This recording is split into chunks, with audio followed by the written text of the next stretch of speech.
আমরা মনে করি কালকে আনসার বাহিনীর ছদ্মাবরণে যারা এসেছিল কোনো দাবি আদায়ের এজেন্ডা তাদের ছিল না। যেই ছাত্ররা স্বৈরাচারের পতন ঘটিয়েছে, যারা আমাদের স্বপ্ন এবং আমাদের ভবিষ্যতের প্রতিভূ হিসাবে যাদের দেখি, তাদেরকে রাস্তায় ফেলে কি নির্মমভাবে মেরেছে।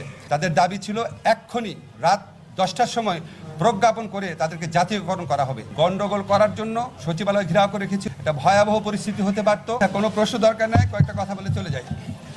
আমরা এখানে 3 জন উপদেষ্টা এসেছিলাম। আমাদের সাথে আমাদের ওয়াহিদুদ্দিন মাহমুদ স্যার, তারপর ফজল কবির ভাই আমার পাশে আছেন। আমি এসেছি, আর উপদেষ্টা আসতে পারেন। এখন সকালবেলা আমরা 3 জন এসেছি। আমরা মূলত আসছি কালকে যে আমাদের ছাত্রদের উপর, সমন্বয়কদের উপর, বিশেষ করে হাসনাদের উপর যে বর্বর হামলা হয়েছে, তাদেরকে দেখতে এসেছি, তাদের চিকিৎসার ব্যাপারে খোঁজ দিতে এসেছি। এখানে সাধারণ মানুষকেও গুরুতরভাবে আঘাত করা হয়েছে।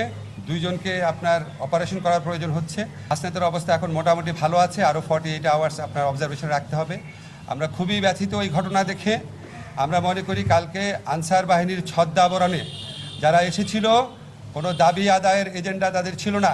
দাবি আদায়ের এজেন্ডা হয় আলাপ আলোচনার মধ্যে দিয়ে।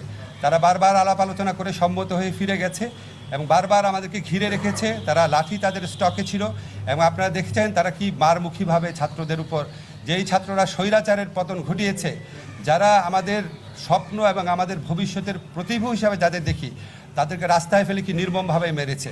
এবং আপনারা তাদের যুদ্ধংদেহী মনোভাব দেখেছেন। তাদের দাবি ছিল এক্ষুনি রাত 10টার সময় প্রজ্ঞাপন করে তাদেরকে জাতীয়করণ করা হবে। তারা এমন একটা অসম্ভব দাবি তুলেছিল, অবাস্তব এবং অসম্ভব দাবি তুলেছিল গণ্ডগোল করার জন্য। এবং আমরা সারা সচিবালয় ঘেরাও করে রেখেছিল, হয়তো আরও অনেকে যোগ দিত। এটা ভয়াবহ পরিস্থিতি হতে পারত।